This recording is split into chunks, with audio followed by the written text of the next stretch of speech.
Bonjour à tous, nous poursuivons avec la 10e Mishnah, Mishnah Yud du 2e Pérec. La Mishnah nous enseigne Matzah Barefet. Un homme a trouvé une bête Barefet. Barefet, c'est un endroit qui n'est pas gardé, c'est-à-dire c'est vraiment l'étable, mais un endroit où la bête a l'habitude de se rendre là-bas, mais c'est un endroit ouvert. Et donc, bien que la bête n'est pas perdue, mais elle n'est pas non plus gardée.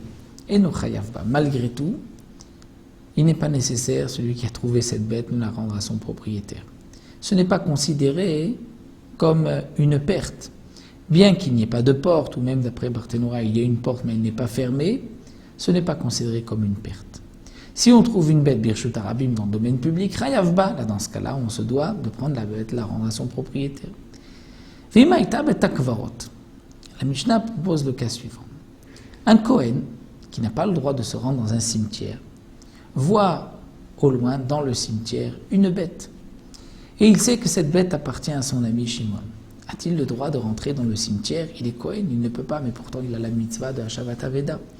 Eh bien la Mishnah nous dit non, si la bête se trouvait dans un cimetière, loïtamela, si lui est Kohen, il n'a pas le droit de rentrer dans le cimetière pour récupérer la bête. C'est vrai qu'il a un commandement positif de rendre la bête à son propriétaire, mais l'interdiction pour un Kohen de se rendre impur, c'est un commandement positif et un commandement négatif. Et nous avons un principe qu'un commandement positif ne repousse pas et un commandement négatif et un commandement positif. Un autre cas que nous propose la Mishnah, Imamarlo Aviv. Dire le père dit à son fils, Hitame, rends-toi impur. C'est-à-dire, on parle d'un cas où le père ordonne à son fils de rentrer dans un cimetière. Le fils est Kohen, et le père lui dit, rentre dans le cimetière bien que tu es Kohen. Le père aussi est Kohen, si le fils est Kohen. Il dit, rentre dans le cimetière.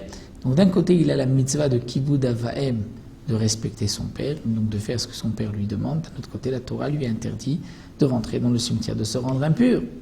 Ou bien, Shamarlo al-Tarzir. Le père dit, ne rends pas cet objet. Ne rend pas cet objet, la Torah a ordonné de rendre. Donc nous avons d'un côté la mitzvah de Kibud Avahem contre l'obligation de la Torah. La Mishnah répond Lo Ishma Lo. Il n'écoutera pas son père, puisque le père a aussi l'obligation de respecter la Torah et les mitzvot. Donc le père qui dit à son fils transgresse Shabbat, dit le Barthénora, le fils ne pourra pas respecter son père, ne l'écoutera pas. Nous avons une mitzvah. Lorsqu'on trouve sur un chemin, comme à l'époque où c'était les bêtes, un âne qui transportait la marchandise, on voit l'âne qui est rovet tachat masao, c'est-à-dire que le poids est trop lourd sur lui, il n'arrive pas à avancer, l'équilibre n'a pas été respecté, l'équilibre du poids. La Torah nous ordonne, il y a deux mitzvot, une mitzvah de perika, une mitzvah de teina, tout dépend du besoin. Parfois il faut perika, c'est-à-dire enlever, décharger l'âne, parfois teina, c'est-à-dire le charger. On doit aider son prochain dans la perika ou dans la teina. Quel va être le din lorsque un homme a vu la bête de son prochain en difficulté, donc parak, il a enlevé le poids, veta'an, il l'a remis, et la bête est encore en difficulté. Alors parak, veta'an, il l'enlève, il la remet. Afilu arba vechamisha pamim, même si c'est 4 ou 5 fois, il se doit chayav de l'aider chez les marazov, ta'azov, la Torah dit tu dois l'aider. Et puisque c'est un double langage, azov, ta'azov, donc il doit l'aider même plusieurs fois. Dans le cas al-arvi yashavlo, le propriétaire de l'âne dit, puisque tu as la mitzvah de m'aider, alors je m'assois dans un coin et je te regarde faire. Alors un mari dit oui, il va aller à mitzvah, puisque tu as la mitzvah. Alors il me retsonnera l'ifrok, perok, si tu veux m'aider à décharger la bête, fais-le, pas tour.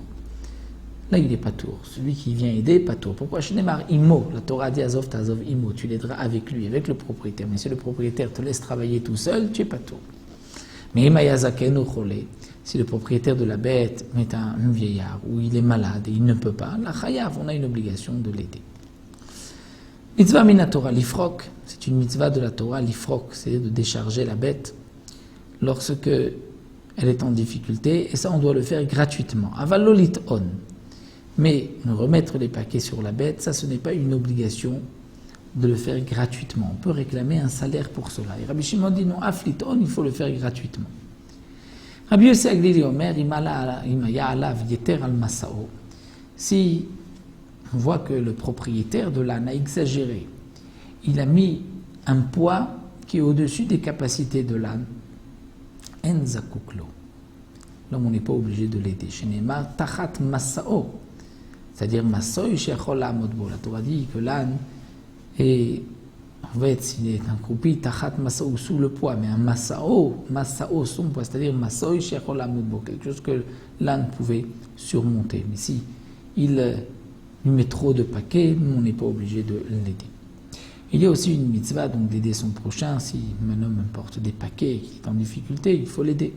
Mais là encore, si un homme se met en difficulté, il prend plus de paquets qu'il ne peut, dans ce cas-là, nous n'avons pas à Minadine l'obligation de l'aider.